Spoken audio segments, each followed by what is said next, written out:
Hello everybody.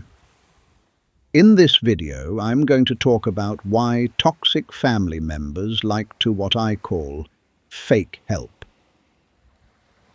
At face value it seems like they are trying to help, but they have ulterior motives usually based around control. I also want to point out that I was the black sheep in my family. In these toxic, dysfunctional families, you'll find a lot of role-playing or role assignments. You'll have a narcissistic parent, and then among the kids there will be the black sheep and the golden child. These assignments are made based on how useful the child is to the narcissistic parent. I lived with my family for over 20 years and witnessed these narcissistic behaviors. My goal is to share the things I learnt so it hopefully helps someone who might be going through this. When I say fake help, I am referring to the way they support you. The black sheep, or the scapegoated child in a family, does not receive equal support compared to the rest of the family members.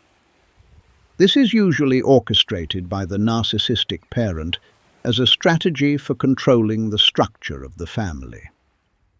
If the black sheep receives adequate support, they would gain independence. Gaining independence means that in the family system, there is nobody left to blame. And that is the key word, blame. The terms black sheep and scapegoat are often used interchangeably. However, a black sheep is just someone who is different. You can have a black sheep in a healthy family where they just say, "Okay, he's different," without viewing you as worthless. But in toxic families, the black sheep is usually the scapegoat. Being different, having different views, goals, or talents, is very personal. A narcissistic parent does not support people who aren't providing them with narcissistic supply. In a family system, narcissistic supply consists of actions made to reinforce the grandiosity of the parent. If the parent was a doctor, for example, they feel the child must honor them by following in their footsteps.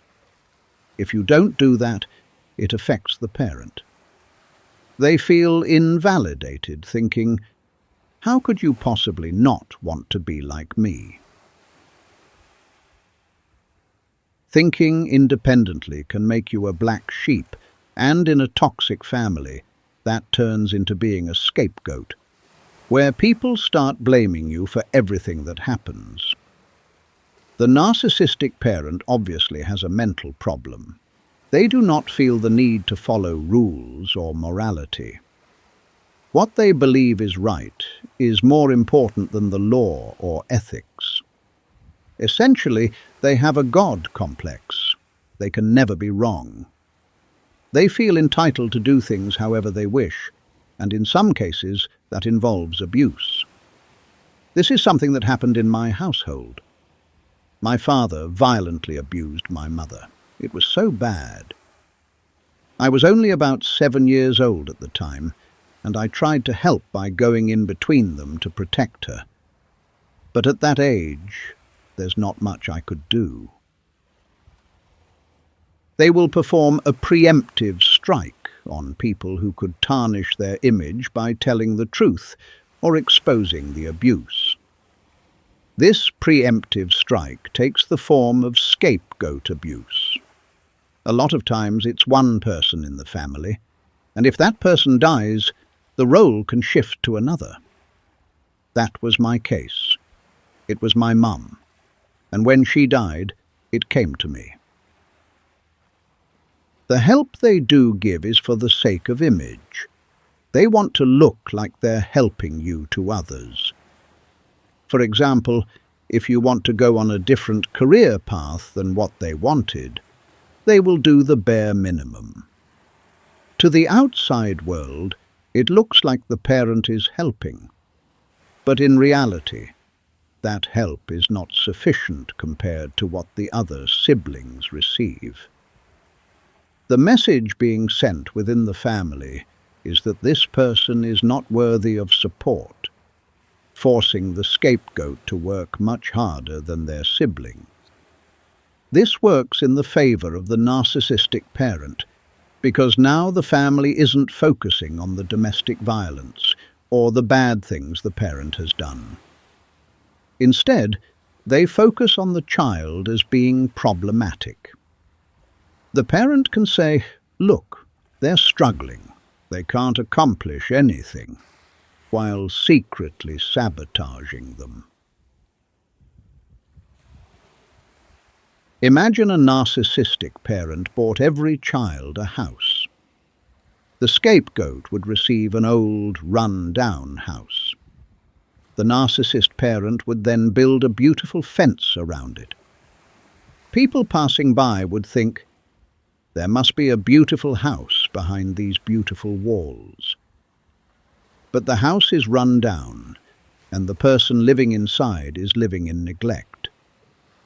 When the house eventually falls apart, the parent can say, "See, I gave them this house and they neglected it. They only built the wall to make things look good from the outside while the inside was falling apart." This is how toxic families fake help. They also use delay as a tactic. They will delay helping you until the most important window of opportunity has passed, and you've already lost something. Then they'll swoop in and say, "Oh, here is that thing you needed." They don't do things to fix problems. They do things to paint an image. Once they see you are going to succeed anyway, they come in late to claim they were part of the reason for your success. They have to do this to cover themselves, so it doesn't look bad on the family that you succeeded without them. It's a very weird, strange behavior, and these are not isolated incidents. The toxic family system needs you to fail, but if it looks like you're succeeding, they have to claim they are the reason why. In a toxic family, your success isn't just a personal win, it is a direct threat to the way the family stays balanced. According to family systems theory, a dysfunctional family works like a moving machine where everyone has a specific spot. For the machine to keep running the way the narcissistic parent wants, you have to stay in the basement. You are assigned the role of the scapegoat to carry all the family's shame and mistakes. When you start achieving things like getting a good job or becoming independent, you are moving out of that basement. This makes the rest of the family extremely uncomfortable, because if you aren't the failure anymore, they have to find someone else to blame for their problems. The sabotage you experience is often a psychological trick called projective identification. The parent feels bad about themselves deep down, but they can't handle that pain, so they project it onto you. They decide you are the problematic one so they can feel like the perfect one. When you succeed, it proves their projection was a lie, and that causes them a lot of internal pain. To stop that pain, they might subconsciously or consciously sabotage you. This is why the fake help happens. They give you just enough to look good to others, but not enough for you to actually get away from them. They want to keep you at a level where they can still feel superior to you. If you manage to succeed despite their sabotage, the family will often switch tactics and try to take credit for your hard work. This is a way for them to manage their image and keep control over the narrative. They will tell people that your success is only possible because of their support, even if they actually stood in your way. Psychologically, this is a form of gaslighting. By claiming your victory as theirs, They are trying to tell you that you still aren't capable of surviving on your own. It's a way to keep you tied to them emotionally, even when you've gained your freedom. The biggest fear a narcissistic parent has is your independence. In psychology, they rely on something called narcissistic supply, which is the attention and validation they get from controlling others. Your independence means they lose that supply. If you have your own money, your own car, and your own confidence, you have the power to say no and walk away. They would actually prefer to see you fail and stay stuck under their control than see you succeed and leave. Because if you leave, the family is forced to look at its own toxic behavior without having you there to use as a distraction. Understanding this helps you realize that their negative reaction to your success is actually a sign of how strong you are. They aren't upset because you're doing something wrong. They're upset because you're proving that you are not the person they tried to make you believe you were. Your achievements are the ultimate proof that the family's truth was actually a lie. This is why you have to protect your goals and your peace of mind.